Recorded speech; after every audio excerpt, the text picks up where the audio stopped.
اهلا وسهلا بيكم في فيديو جديد من منجز. النهارده مع فيديو مميز جدا، حاجه كده من اللي انتوا سالتوني عنها كتير. عايزين نعرف ازاي نغير الفتيل، ازاي نعرف نتعامل مع الولاعه الزيبو، ازاي نعرف نعمل لها صيانه. النهارده هنعلمكم ازاي تعمل صيانه كامله للولاعه الزيبو من A to Z.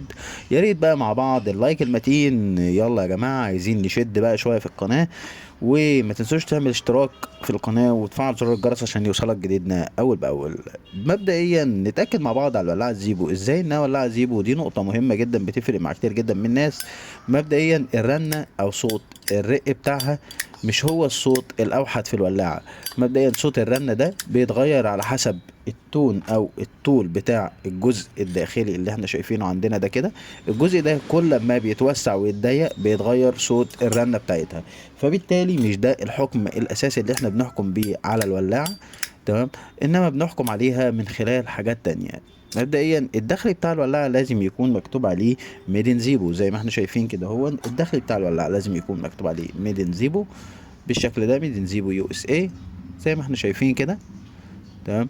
وكمان لازم يكون مكتوب عليها من تحت ميدن زيبو USA. دي اول نقطة. تاني نقطة عندنا الجزء الخارجي اللي بره ده، لو في مغناطيس معانا هنجرب ونحط عليه المغناطيس. لو انجذب للمغناطيس يبقى المعدن بتاعه، والانجذاب ده ليه درجة معينة، انجذاب للمغناطيس قوي او انجذاب ضعيف، لان في انواع من الزيبو بتكون واخدة طلة يعني بيديلها انجذاب ضعيف قوي، يعني حتى ان المغناطيس ما يفضلش عليها فترة طويلة. انما لو الانجذاب ده قوي خلاص زي ما بينجذب للحديد الداخلي بتاعها، يبقى اذا الولاعة دي مش زيبو اصلي. يبقى لو كان الانجذاب بتاعها ضعيف او ما فيش انجذاب خالص يبقى كده تمام، او لو كان الانجذاب قوي يبقى كده الولاعة دي مش زيبو اصلي ويكون الجراب ده مضروب. طيب يبقى كده احنا عرفنا اول حاجة عن الولاعة الزيبو، ازاي اعرف الولاعة الزيبو الاصلية من الولاعة الزيبو المضروبة. تمام كده. دي اول نقطه. تعالى نتعرف مع بعض ازاي ان انا اعرف اغير لها الحجر، ازاي ان انا اعرف اغير لها الفتيل. مبدئيا لازم يكون عندك عده ولو بسيطه خالص، زي مثلا المفك الصغير ده. لازم يكون عندك حاجه زي الشيفت ده كده، تمام. وفي ناس بتقول عليه جفت. ممكن يكون لو ما عندكش الجزء دوت اللي هو الجفت، ممكن لو عندك بنسة صغيرة من البنس اللي هم بيستخدموها الناس المتخصصين بتوع عمل الاكسسوارات والكلام دوت. بنسة بتبقى صغيرة كده، هو بتتباع عاملة زي الميدالية. ممكن ان انت تمسكها، تقدر ان انت تستخدمها. ممكن لو عندك مقص ينفع. الحاجات دي كلها حاجات بترجع تاني تستخدمها. وبعض الادوات التانية اللي احنا نعرفها مع بعض اثناء الاستخدام، عشان نعرف كل الحاجات ازاي بيتم استخدامها، وازاي ان احنا بنقدر ان احنا نعمل التنظيف للولاعة الزيبو، او ان احنا نعرف ان احنا نعمل لها فتيل. انا عندي البنسة الصغيرة دي برضو. اسف جدا على الدخول المفاجئ ده. آه انا عندي البنسة الصغيرة دي برضو كده. دي بنسة بيستخدمها الناس اللي هم بيعملوا الحاجات بتاعت الاكسسوارات والكلام دوت. فتعالوا نتعرف مع بعض ازاي ان احنا بقى هنفك الولاعة واحدة بواحدة. مبدئيا هات اي علبة صغيرة كده، حطها عندك عشان خاطر تحط فيها الحاجات بتاعت الولاعة ما تضيعش منك. هنفك السوستة بالراحة مع بعض، ما تبقاش متسرع وانت بتفك عشان خاطر ما فيش حاجة تقع منك. بعد ما فكينا السوستة بالشكل ده، هنطلع الجزء ده كده. الجزء ده بيكون سفنج عشان يضغط على الولاعة بالشكل ده. بعد كده هنطلع القطن من الولاعة نفسها خالص. وده في حاجات مهمة هنعملها في القطن ده.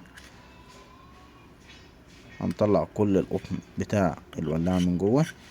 بعد ما طلعنا القطن كله كده بالشكل دوت، حطينا كل الحاجات اللي معانا في قلب العلبة دي. هنطلع بقى الفتيل بتاع الولاعة. مبدئيا الفتيل بتاع الولاعة زي ما احنا شايفين هو فتيل طويل، ولو عايزين نشتري فتيل بيكون دي شكل علبة الفتيل. بتكون جواها الفتيل ومجموعة من الأحجار اللي بتستخدم للولاعة. بس لو احنا عايزين نشتري الفتيل بيكون شكله بالمنظر ده، علبة متكاملة فيها الفتيل والحجارة. وممكن طبعا ان انت تشتريها اونلاين من امازون، واحنا برضو بنبيعها اونلاين وفي توصيل عندنا لاي مكان. تعالوا بقى بعد ما فكينا الولاعة ونبص على المنظر الداخلي بتاعها كده. المنظر الداخلي مش افضل حاجة، شكلها مش واو. انا مش عارف اقرب الكاميرا اكتر من كده. يعني شكلها مش احسن حاجة، مش نظيفة. حالتها لسه فيها وساخة كده من اثر الاستخدام. تعالوا نتعرف مع بعض ازاي هنشيل كل الحاجات دي منها. مبدئيا لازم يكون عندنا حاجات كده صغيرة زي القطن الطبي ده، ويكون عندنا السلك الالومنيا او الليفه الالومنيا اللي بتستخدم في تنظيف المواعين، اللي هي السلك القديم اللي هو مش اللي ما بيصديش، لا السلك العادي خالص هنلاقيه عند اي سوبر ماركت مثلا، هتلاقيه في حدود 3 جنيه او 4 جنيه او الكلام ده. هناخد جزء صغير جدا من السلك بالشكل ده كده، ونبتدي ان احنا ندخله داخل الفتحه بتاعه الولاعه، وبالمفك ابتدي ان انا ادوس عليه عشان ينظف الدخل بتاع الولاعه من اي وساخة او هباب كان موجود فيه. اطلعه تاني،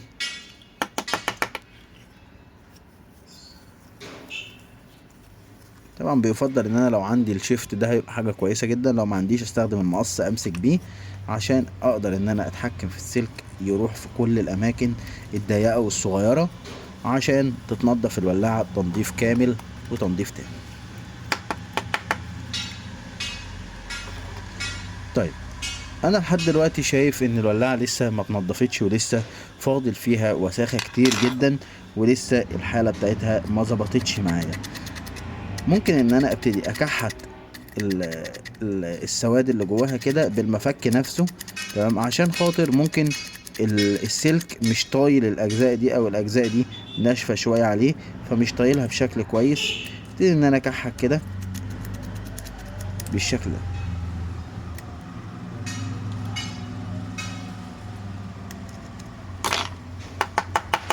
طبعا اي قذورات فيها يا ريت ان احنا نخرجها لبره على طول عشان ما تضايقناش بعد كده.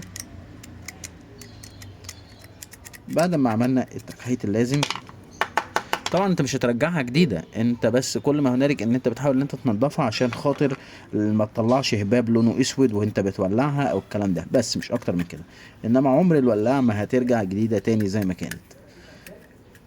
طيب بعد ما عملنا التكحيت اللازم كده وشلنا الجزء اللي كان مش مناسب لينا، هنبتدي ان احنا الجزء الخارجي اللي جنب الترس ده كده برضو نعمل له الجزء ده كده هنا، هنعمل له برضو تنظيف بالسلك زي ما احنا شايفين كده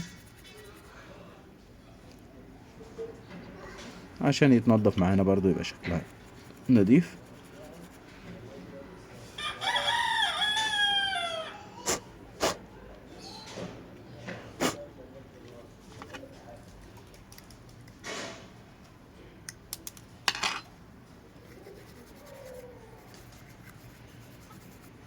الجزء الخارجي من بره هنا برضو هننضفه عشان بيبقى مسود احيانا من اثر الولعة. كل ده بالسلك عادي جدا هيتنضف معانا بسهولة، مفيش فيه ادنى مشكلة. مش هنستخدم اي ادوات تانية غير السلك لحد دلوقتي.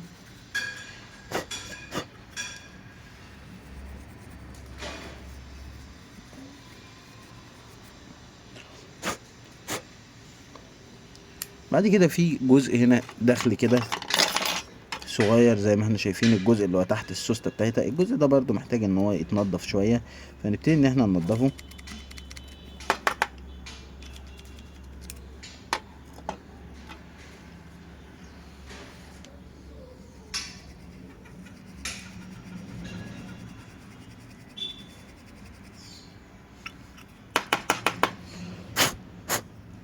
طيب بعد ما اتمينا عملية التنظيف كاملة كده ونضفناها من الجناب من هنا ومن هنا، وعملنا لها ازالة لكل القذورات اللي كانت موجودة فيها،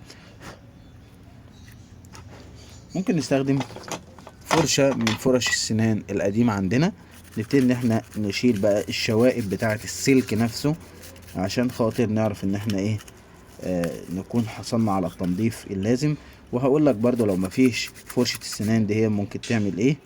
عندي فرشة قديمة عندي كده من الفرش القديمة اللي لازم كده كده فرشة السنان بتغيرها كل فترة، فانت اي فرشة قديمة عندك ممكن ان انت ايه تستخدمها في الموضوع. طب لو مفيش فرشة سنان ممكن ان انا اجيب قطعة من القطن الطبي بالشكل ده كده خلاص، وابتدي ان انا ادخلها جوه الولاعة عشان اوصل للاماكن الداخلية عشان انضف الداخل بتاعها من الشوائب والكلام ده كله. هنبص كده على شكل القطعة بتاعت القطن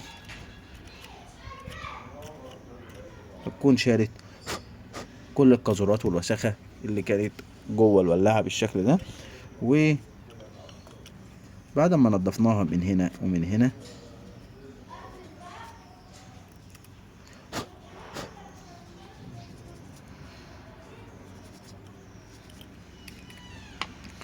هتكون الولاعة معانا بالشكل ده كده. طيب دلوقتي انا عايز اركب الفتيل بتاعها تاني وارجع احط القطن تاني، وهعمل ايه بقى في القطن دوت؟ ده اللي هنعرفه مع بعض دلوقتي.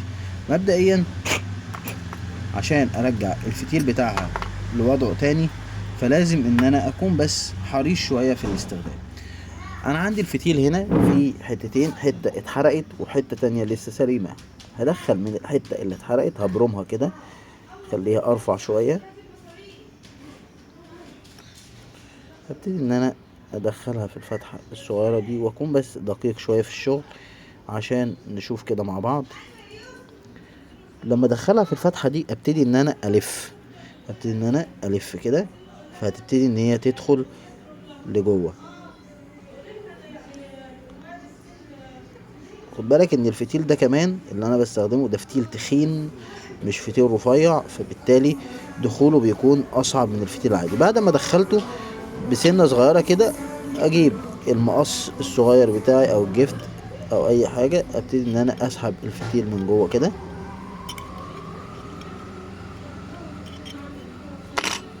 ازق من فوق كمان سنة. طول ما انا بلف هزق لجوه.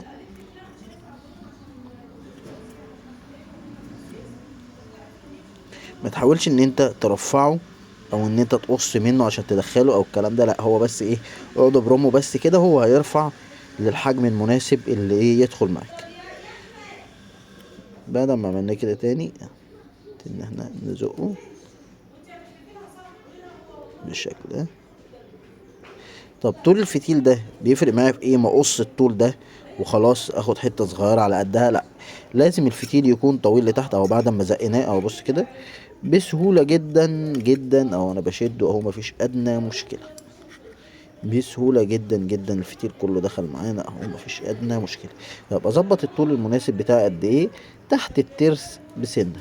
حلو قوي الطول ده كده. الطول ده كده كل ما يكون الفتيل طويل كل ما هتكون الولاعه عاليه، النار بتاعتها عاليه، فبالتالي لازم يبقى الفتيل جوه الابريق بتاعه ده كده بالشكل دوت. بعد ما عملنا الكلام ده كده وقلنا الفتيل لازم يكون طويل ليه؟ عشان يجيب البنزين من تحت ويطلعه لفوق، لان ده عامل زي الشفاطه او المصاصه اللي بتمتص البنزين. القطن بتاعي هعمل فيه ايه بقى؟ القطن بتاعي هبتدي ان انا امسك القطن وافرطه كده من اول وجديد، عشان ضغطة القطن نفسها مع الوقت، ضغطة القطن دي هي بتخلي القطن ما يمتصش البنزين اصلا، خلاص بيبقى الضغط ضغط كامل فما بيمتصش البنزين اصلا. هنبتدي ان احنا نحط القطن كده واحدة واحدة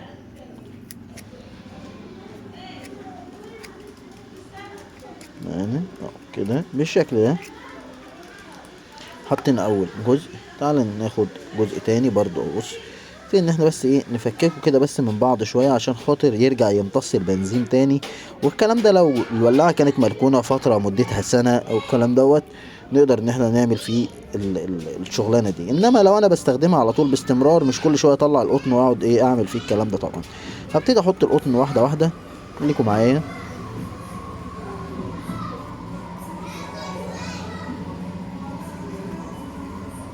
واوزع القطن في ارجاء الولاعة بالشكل اللي احنا شايفينه ده. يعني محطوش كله في مكان، اكبسه كله في مكان واحد واسيب بقية الاماكن متفرغة. لازم القطن يتوزع بشكل كويس، ما اضغطش عليه جامد، لان زي ما قلت انا بحاول ان انا اديله مساحة من الهواء عشان لما يدخل في الولاعة يبقى كويس، مش مضايق الولاعة من جوه ولا حاجة. ابتدي ان انا ادخله حبة بحبة كده، جزء في جزء اهو. القطن دخل معايا كله بالشكل ده. طب الفتيل انا هسيبه مفتوح كده؟ لا طبعا مش هسيبه مفتوح كده، وهقول لك دلوقتي احنا هنعمل فيه ايه بالظبط. اهو الفتيل بقى هبتدي ان انا اتنيه جوه الولاعة بالشكل اللي احنا شايفينه ده، بحيث ان هو يبقى مغطي كل الولاعة من جوه بالشكل اللي احنا شايفينه ده كده. هو مغطي كل الولاعة عشان يمتص البنزين من كل الولاعة، لان طول ما الفتيل بيمتص البنزين بشكل كويس الولاعة هتفضل مليانة معاك فترة طويلة. انما لو الفتيل ما بيمتصش البنزين من كل ارجاء الولاعة هتلاحظ ان هي بتفضى بسرعة، وتبتدي ان انت تشتكي منها ان الولاعة بتفضى بسرعة. طب القطن ده انا حسيت ان هو قليل او مش مضغوط كفاية او الكلام ده، ممكن ازود لها قطن من القطن الطبي عادي جدا، ممكن تزود لها قطن من القطن الطبي. ويفضل لو انت عندك قطن من بتاع المراتب اللي هو القطن طويل التيلة ده، تمام، اللي هو القديم ده كويس جدا جدا للولاعات دهيا، القطن اللي هو طويل التيلة. ولو مش عندك يبقى القطن اللي هو الطبي ده عادي بيشتغل كويس جدا، مفيش ادنى مشكلة فيه. طبعا مش كل شوية بنغير القطن الا لو انا استخدمت محتوى تاني غير البنزين. في ناس احيانا بيغلب عليها وتستخدم كيروسين او تستخدم تينر او الكلام دوت، او تستخدم نوع من انواع البنزين اللي مش كويس فيبوظ الولاعة، فممكن ساعتها اغير لها القطن. يعني مش ضروري، ممكن اسيب القطن بره الولاعة فترة شوية لحد ما القطن ده يجف او يغير الريحة بتاعته. طيب هنركب بعد كده الجزء الصغير ده. وانا لاحظت وانا بفك ان الجزء ده بايظ او اتقطع، ما فيش مشكلة على فكرة لو ركبته، يعني مش هتحصل مشكلة لو ركبته، لانه كده كده الجزء دوت بيتشال ويتركب مع الملو. بس انا بفضل ان انا هجيب لها جزء تاني من ولاعة تانية قديمة عندي.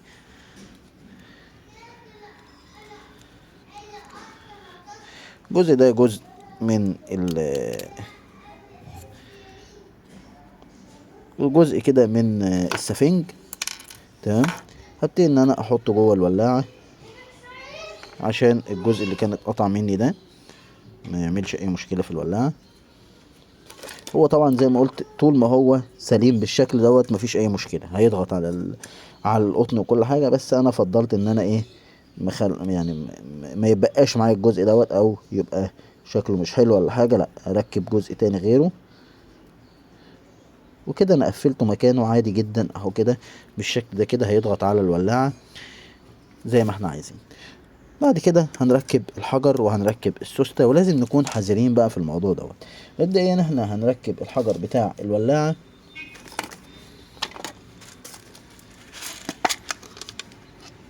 دي طبعا علبة حجارة فيها جميع انواع الاحجام بتاعة الحجارة. احنا هناخد حجر بتاع الولاعة بيكون حجمه صغير زي ما احنا شايفين كده، تمام. ان احنا نحطه بايدينا او زي ما احنا ماسكه كده، نحطه جوه البتاعة الصغيرة دي، الدايرة الفتحة الصغيرة دي، وهركب السوستة فوقيه. وانا بركب السوستة لازم اكون حذر ما اشيلش صباعي من على السوستة قبل ما اتاكد ان انا ربطت كويس جدا بالشكل ده كده. ربطت، بعد ما ربطت هجرب. بتطلع شرار، تمام بتطلع شرار. طبعا انا لسه مليتهاش بنزين عشان كده هي لسه الولاعه ما ولعتش، وهوريكم ازاي ان احنا هنملاها بنزين. في ناس كتير جدا بتتصل بيا او بتسالني انا مش لاقي البنزين، بدور عليه في كل مكان مش لاقيه، حصلت عندي مشكله ومش عارف استخدم الولاعه. فخليكم معايا. لو ما لقيتش البنزين، دي عبوة اسمها نيو ماستر بنزين نظافة، مش شرط اسم نيو ماستر، اهم حاجة بنزين نظافة. دي هتلاقيها فين؟ هتلاقيها في البنزيمات، تمام. بتكون تمن العبوة دي حوالي 30 جنيه او 35 جنيه على حسب كل بنزيمة. العبوة دي حوالي 750 ملي، ودي عبوة صالحة جدا للملو، لان البنزين اللي فيها بنزين نضيف جدا ابيض، مش هيعمل اي دخنة معاك ولا هيعمل اي مشكلة معاك. لما تيجي تستخدمها خليك حريص جدا في فتحها، لان البنزين بنزين متطاير، البنزين عموما سائل متطاير، فخليك حريص جدا في فتحها، ان انت تفتحها من الجنب كده من غير ما تبوظ البرشامه بتاعتها، عشان خاطر تقدر ان انت تستخدمها فتره طويله وتقدر ان انت تحتفظ بيها فتره طويله. طبعا اللي يجيب عبوه زي دي ممكن تقعد معاه سنه كامله مثلا يملى بيها، هيستخدمها فتره طويله طويله يعني. فخلينا نعرف. انا فتحتها كده من الجنب من غير ما اشيل البرشامه بتاعتها، وابتدي ان انا استخدمها. طيب استخدم الملو ازاي او هملى الولاعه ازاي؟ ده البنزين ده كتير كده او هيتدلق مني، لا بالراحه كده. هاجي من جنب الولاعه من الجنب كده، وابتدي ان انا يعني انزل شويه بشويه صغيرين. طيب يبتدي ان البنزين يدخل جوه الولاعة، مملاش كله ورا بعضه، يعني مدلقش دلق دلق دلق دلق دلق على طول، لا، لازم ان انا احط البنزين واستنى شويه لحد ما القطن يتشرب البنزين ده. زي ما احنا شايفين القطن بيتشرب البنزين عشان ينقله لبقية الاقطان اللي موجوده بالداخل شويه بشويه. خليك حريص وانت بتملى. طيب انا كده طبعا بهدلت الدنيا ومليتها كتير، مكنتش حريص قوي. اعمل ايه بقى في الوقت دوت؟ الافضل طبعا، وده دايما الصح، ما تجربش الولاعة وهي بره الجراب. اوعى تجرب الولاعة وهي بره الجراب، ساعتها هتبقى مشكلة كبيرة جدا، لان ممكن الولاعة البنزين كله يهب في ايدك وتبقى مش عارف تتصرف ازاي. امسحها بس كده من بره بحتة قطن عشان خاطر البنزين اللي طرطش بره ده تقدر ان انت ايه تستوعبه، ما يبقاش عامل اعاقة بالنسبة لك. تعال نرجع الولاعة تاني في المكان بتاعها هنا جوه الجراب، واستنى شوية لحد ما البنزين يطير من حواليها.